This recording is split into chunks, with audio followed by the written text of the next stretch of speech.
In the vast, glittering expanse of the Orion Arm, the Galactic Imperium had ruled for 10,000 years. A sprawling, magnificent edifice that spanned 1,000,000 suns, it had brought order and prosperity to countless worlds, binding them together under a banner of unity and purpose. But such was the way of all empires to rise, to flourish, and inevitably to fall. The seeds of the Imperium's demise were sown in the very triumphs that had made it great. Decadence and complacency crept in. Corruption took root, and slowly, inexorably, the shining beacon of civilization began to tarnish and decay. The end, when it came, was sudden and brutal. A series of catastrophic shocks, a devastating alien invasion, a galaxy-wide pandemic, a catastrophic failure of the Imperium's life-sustaining infrastructure combined to bring the once indomitable Colossus to its knees. In a matter of months, the order of centuries collapsed, and the galaxy was plunged into a dark age of strife and dissolution. On the fringe world of Zephyrus, Captain Kiera Morin watched the fall of the old order with a mixture of dread and grim anticipation. A veteran corsair, leader of the infamous mercenary band known as Morin's Marauders, she had spent her life navigating the shadows of the Imperium, walking the thin line between legitimacy and lawlessness. With the Imperium's fall, that line had been erased. The galaxy had become a brutal free-for-all, a mad scramble for power and resources by every two-bit warlord and would-be conqueror. For those like Kiera, possessed of a sharp blade and sharper wits, it was a time of great danger and even greater opportunity. "Captain," we're being hailed the voice of her comm officer, a lithe, blue-skinned Zathori named Lyra, jolted Kiera from her musings. "It's the Obsidian Claw. They demand to speak with you immediately." Kiera frowned, an uneasy feeling coiling in her gut. The Obsidian Claw was a notorious pirate clan, known for their brutality and their fanatical devotion to their leader, a ruthless Kirathi warlord named Zekrath the Undefeated. For them to be contacting her directly, here on the edge of civilized space, "Put them through," she said, steeling herself. Audio only, the comm crackled to life, and a harsh, sibilant voice filled the bridge of her ship, the Star Fury. "Captain Morin, I am Warbringer Cracks of the Obsidian Claw. I speak with the authority of Lord Zekrath himself." "I'm listening," Kiera said warily. "What does your master want with me?" "Your reputation precedes you," Captain Cracks hissed. "The Claw has need of those with your particular talents. We are gathering a war fleet to take advantage of the chaos left in the Imperium's wake. Lord Zekrath wishes for you to join us, to lend your strength to our cause." Kiera felt a chill run down her spine. She had heard rumors of the Claw's activities, whispers of conquered worlds, of entire populations enslaved or slaughtered. They were a plague, a cancer spreading unchecked through the war-torn galaxy. "And if I refuse," she asked, though she already knew the answer. "Then you will be destroyed," Cracks said simply. The Claw brooks no defiance. "Join us or perish, Captain. The choice is yours." The comm went dead, leaving Kiera in a heavy silence. She looked around at her crew, saw the same fear and determination etched on their faces. They were a motley bunch: humans, Zathori, Krell, a dozen other species united by adversity and a fierce loyalty to each other and their captain. They had fought together, bled together, and now it seemed they would have to make their stand together. "Well, shit," Kiera said at last, a grim smile tugging at her lips. "Looks like we pissed off the wrong pack of space rats." "Orders, Captain," her first mate, a grizzled human named Jax, asked. Kiera took a deep breath, her mind racing. To defy the Obsidian Claw was suicide. They were far too powerful, their reach too long. But to join them, to become party to their atrocities, it was unthinkable. And yet, what choice did they have? The galaxy was coming apart at the seams, every petty tyrant and would-be conqueror scrambling for a piece of the spoils. The Marauders were good, but they were just one ship, one crew against a rising tide of darkness. Unless...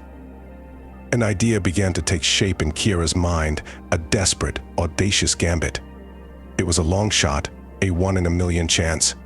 But if it worked, it might just turn the tide, not just for the Marauders, but for the entire galaxy. "Set a course for Nexus Station," she ordered, her voice ringing with a new resolve. "We're going to need allies for what comes next."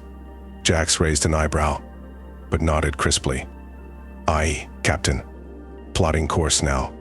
As the Star Fury leapt into hyperspace, stars blurring into streaks of light, Kiera allowed herself a moment to close her eyes, to picture the faces of those she had lost. Her parents, killed in a pirate raid when she was just a child. Her brother, conscripted into the Imperium's armies and never seen again.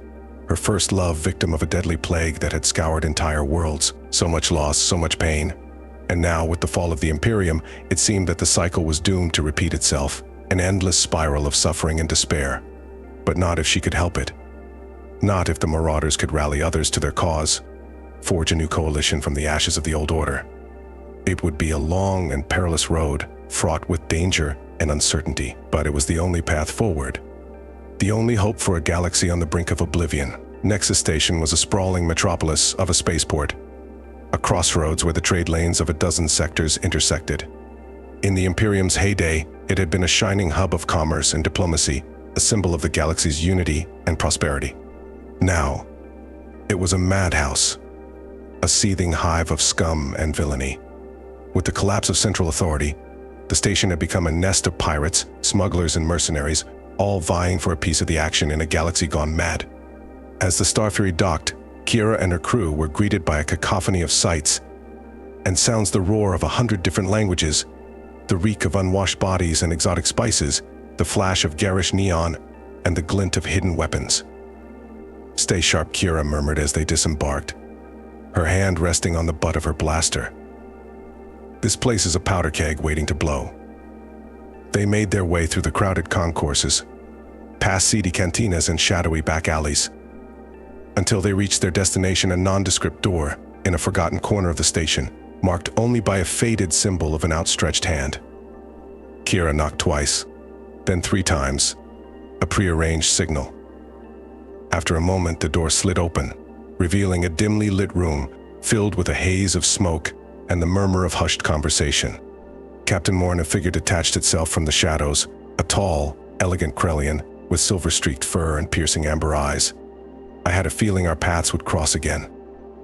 "Ambassador Jean," Kiera said, inclining her head in respect. "Or should I say, former ambassador?" The Krellian smiled thinly. "Titles mean little in this brave new galaxy of ours. But come, let us speak in private. I sense you have much on your mind." He led them to a small, soundproof chamber, gesturing for them to take a seat around a battered holotable. As the door sealed behind them, Kiera let out a breath she hadn't realized she'd been holding. "I'll get straight to the point," she said. "The Obsidian Claw is on the move. They're gathering a war fleet, intent on carving out their own empire from the ruins of the Imperium, and they want the Marauders to join them." John's eyes widened fractionally, but he showed no other sign of surprise. "I see. And what did you tell them?" "Nothing yet," Kiera said. "But I won't be their puppet, John. I won't help them unleash more suffering on an already broken galaxy." The Krellian leaned forward, steepling his fingers. "Then what do you propose, Captain? To defy the Claws to court destruction? You are formidable, but you cannot stand alone against their might." "I know," Kiera said grimly, "which is why I've come to you. You still have contacts, John, in the remnants of the Imperium, in the other mercenary guilds. If we could bring them together, forge an alliance against the Claw and the other warlords." John was silent for a long moment, his eyes distant. "It would be no easy task," he said at last. "The old rivalries, the old hatreds, they run deep. It would take a leader of great charisma and vision to unite them." He looked at Kiera pointedly, and she felt a sudden weight settle on her shoulders. "You can't mean..." "John, I'm no politician, no great unifier. I'm just a soldier trying to keep my crew alive." "And yet, here you are," Zahn said softly, "seeking not just survival but something greater, something worth fighting for." He leaned back, a glimmer of hope in his eyes. "I will do what I can, Captain. I will reach out to my contacts, sound out potential allies. But the hard work of forging this coalition, that will fall to you." Kiera took a deep breath, feeling the enormity of the task before her. But beneath the fear, beneath the doubt, there was something else, a flicker of determination, of resolve. She thought of her crew, of all the innocents caught in the crossfire of the galaxy's descent into chaos. They deserved better than this, better than a future of endless war and suffering. "I'll do it," she said, her voice steady. "I'll be the leader they need, John. I'll bring them together, or die trying. And so began the great work, the desperate gamble to pull the galaxy back from the brink. Kiera and her crew ranged far and wide, from the glittering core worlds to the lawless fringes, rallying support for their cause. It was a grueling, perilous endeavor. They fought pitched battles against the Obsidian Claw and the other warlords, striking swift and hard before fading back into the shadows. They brokered tense alliances between old foes, appealing to their honor, their sense of self-preservation, their last shreds of idealism. Slowly, painfully, a coalition began to take shape. Disaffected Imperium loyalists, rebel cells, mercenary guilds. One by one, they gathered under Kiera's banner, drawn by her courage, her tenacity, her unwavering commitment to a better future. And at the heart of it all was the crew of the Starfury, the beating heart of the resistance. They were the vanguard, the tip of the spear, always the first into battle and the last to leave. They bled and sacrificed, driven by a bond deeper than blood, a shared dream of a galaxy reborn. There were losses, painful and profound. Good soldiers, dear friends, falling in the line of duty. Each death was a fresh wound, a brutal reminder of the price of their struggle. But still they pressed on, buoyed by each small victory, each new ally won to their cause. And then, after a year of ceaseless struggle, came the break they had been hoping for. A daring raid on an Obsidian Claw shipyard uncovered a trove of intelligence star maps, fleet dispositions, the location of Zekrath's stronghold. It was the chance they had been waiting for, the opportunity to cut the head off the snake. If they could strike hard and fast, decapitate the Claw's leadership, it would throw the warlords into disarray, give the coalition a fighting chance to turn the tide. The plan was audacious, bordering on suicidal. It called for a massed assault on Zekrath's bastion, a simultaneous strike by every ship and soldier the coalition could muster. They would come at the Claw from every angle, every vector, overwhelming their defenses through sheer, desperate valor. Kiera and the Starfury would lead the charge, a blazing spearhead aimed straight at the heart of the enemy. They would be the anvil, the immovable object, holding the line while the rest of the fleet hammered the Claw into oblivion. It was a plan with no margin for error, no room for second chances. If they failed, it would be the end, not just for them, but for the dream of a free and united galaxy. But if they succeeded... Kiera stood on the bridge of the Starfury, watching the fleet assemble on the view screen. Ships of every size and configuration, from sleek frigates to lumbering battlecruisers, all bearing the scars of 100 battles, 1,000 skirmishes. They were a ragtag armada, a patchwork of mismatched parts and desperate hopes, but to Kiera's eyes, they had never looked more beautiful. "This is it, people," she said, her voice steady over the ship-wide comm. "Everything we fought for, everything we lost. It all comes down to this." She looked around at her crew, at the faces that had become more dear to her than any family. "I know I've asked the impossible of you, time and again. I've led you into the fire, into the jaws of death itself. And still you stand with me, still you fight for what we believe in." She took a deep breath, her heart full to bursting with pride and love and a fierce, defiant hope. "So, I ask you one last time, my friends, my brothers and sisters in arms, stand with me today in this final battle. Fight with me, bleed with me, and if the fates decree it, die with me. For the fallen, for the future, for the dream of a galaxy reborn." A roar went up from the crew, a primal, wordless cry of assent and determination. And in that moment, Kiera knew that whatever came, whatever horrors and heartbreaks the battle held in store, they would face it as they always had together, unbroken, unbowed. The Starfury leapt into hyperspace. The fleet closed on its heels, and the stars blurred into streaks of light as they hurtled towards their destiny, towards Zekrath's stronghold, towards the crucible that would forge the future of the galaxy. They came out of hyperspace, guns blazing, the coalition fleet fanning out in a broad wedge, with the Starfury at its apex. Ahead loomed Zekrath's bastion, a monstrous conglomeration of asteroids and derelict ships welded together into a makeshift fortress bristling with guns and teeming with fighters. The space between the fleets erupted into a maelstrom of fire and fury as the Claw's defenses opened up, filling the void with a hail of missiles and energy beams. The coalition ships scattered and weaved, pouring out a blistering counter barrage as they drove forward into the teeth of the enemy's guns.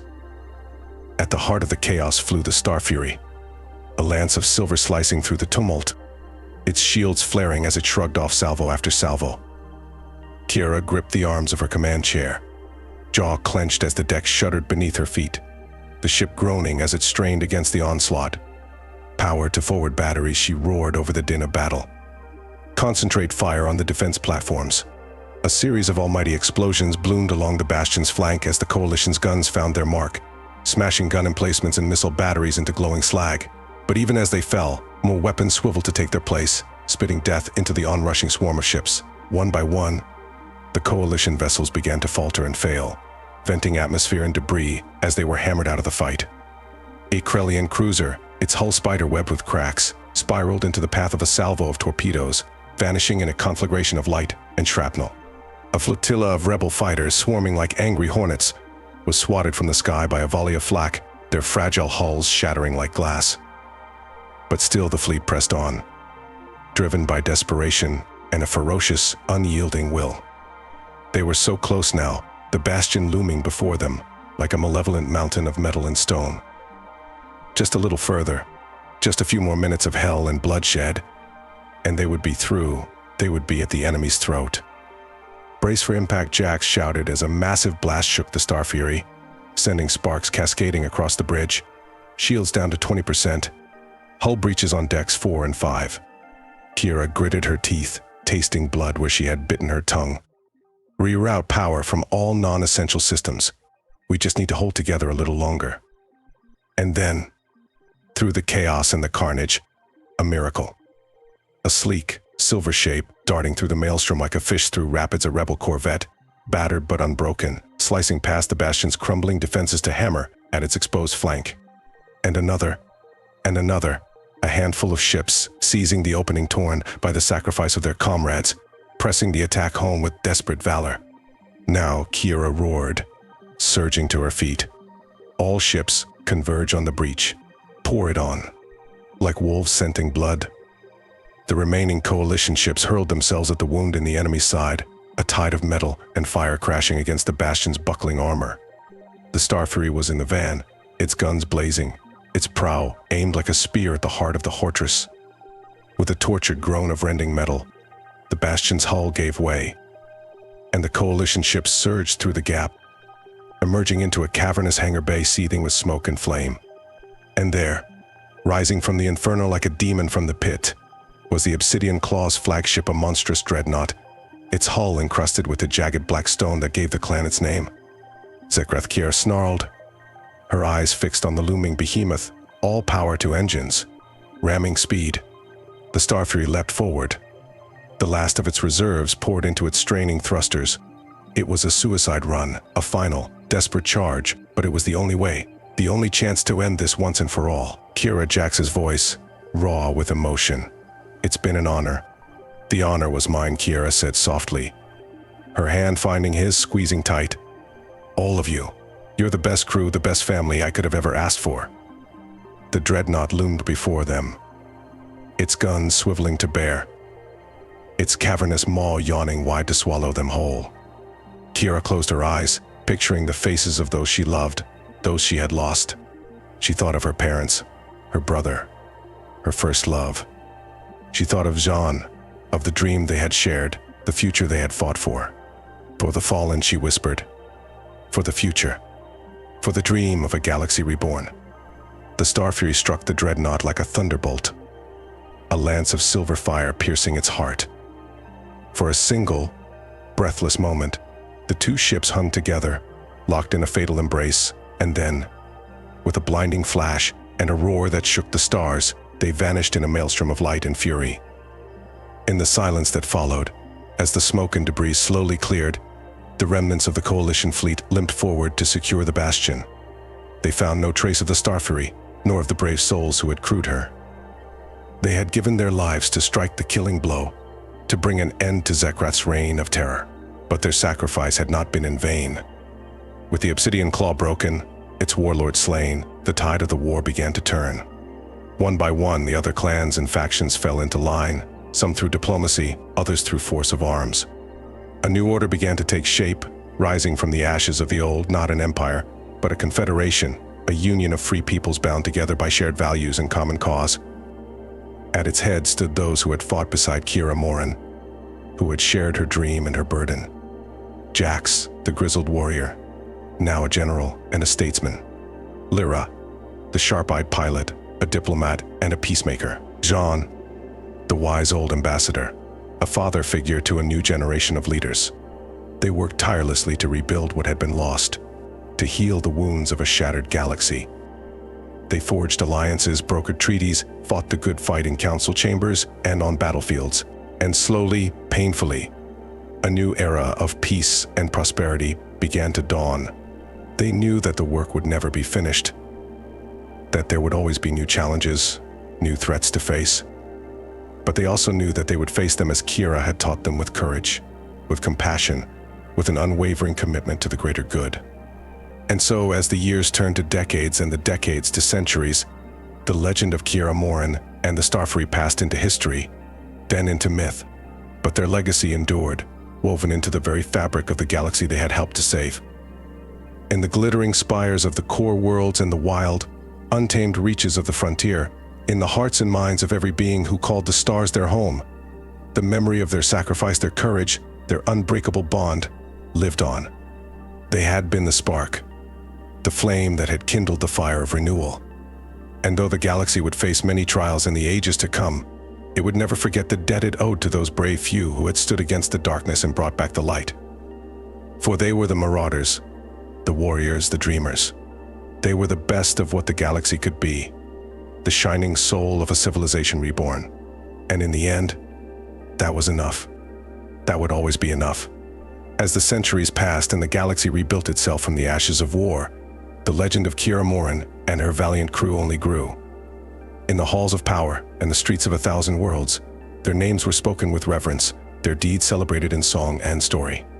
But there were some who knew that the tale was not yet complete, that one final chapter remained to be written. For deep in the uncharted reaches of the Outer Rim, a secret lay hidden, waiting to be discovered. It was a young explorer named Soren who found it quite by chance. While charting a new hyperspace route, his ship was pulled off course by a strange gravitic anomaly. Emerging from the turbulence, he found himself in a star system unknown to any map, a place of haunting beauty and eerie silence. At the heart of the system hung a massive space station, a relic of a bygone age. Its hull was pitted and scarred, its once gleaming metal dulled by the passage of eons.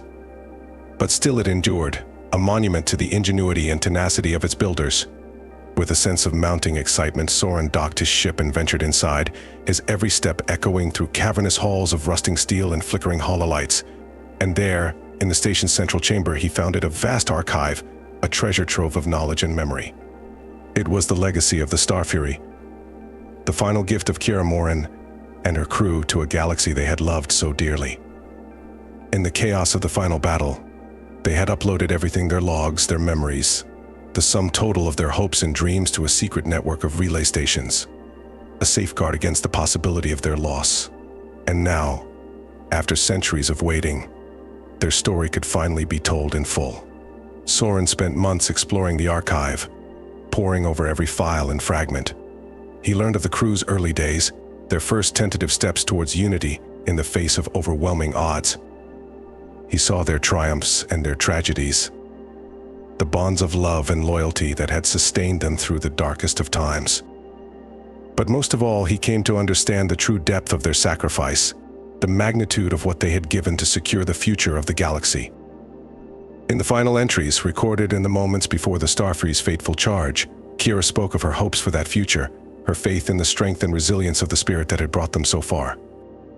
She spoke of her love for her crew, her gratitude for the precious time they had shared, and she spoke of her certainty that, whatever happened, their story would endure, that their legacy would live on in the hearts of all those who followed after. With tears in his eyes and a fire in his heart, Soren knew what he had to do. He gathered up the archive, every precious bite of it, and set out to share it with the galaxy.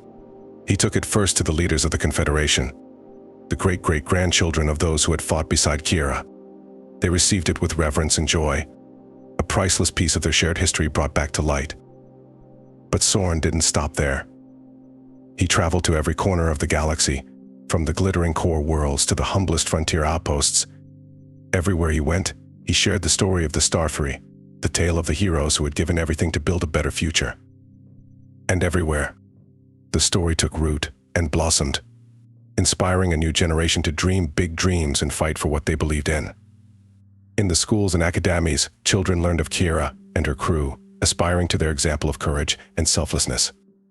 In the halls of government, leaders invoked their memory as they worked to build a galaxy of justice and peace. A movement grew, a wave of renewal and rejuvenation that swept across the stars. United by the legacy of the Starfree, the peoples of the galaxy came together as never before, determined to build upon the foundation that Kiera and her crew had laid down. New alliances were forged, new frontiers explored. Under the banner of the Confederation, a golden age dawned, an era of discovery and enlightenment, unparalleled in galactic history. And at the heart of it all, guiding and inspiring, was the memory of the Marauders, the heroes who had shown the way. Years turned to decades, decades to centuries. Soren grew old and passed on, his mission fulfilled. But the story he had uncovered, the legacy he had helped to revive, endured and grew, passed down from generation to generation. And so, it was that, 1,000 years after the fall of the old empire, a young woman named Kiera stood on the bridge of her ship, gazing out at the stars. She was a descendant of the original Kiera, the latest in a long line of explorers and dreamers who had carried on the work of the Starfree. Before her stretched the vast expanse of the unknown, a galaxy full of wonders yet to be discovered. And in her heart burned the same fire that had driven her namesake, the same unquenchable thirst for adventure and knowledge. She thought of the legacy she carried, the weight and the glory of it. She thought of the challenges that lay ahead, the battles that would need to be fought and won. But most of all, she thought of the bond that united her with all those who had come before, the unbreakable chain of hope and determination that stretched back to the days of the Marauders. For the fallen, she whispered, echoing the words that had been passed down through the generations. For the future. For the dream of a galaxy reborn. And with that, she gave the order to set sail, to cast off into the infinite sea of stars. The adventure continued, the story went on, and at its heart, guiding and inspiring, was the memory of Kiera Morin and the crew of the Starfree, the heroes who had shown the way.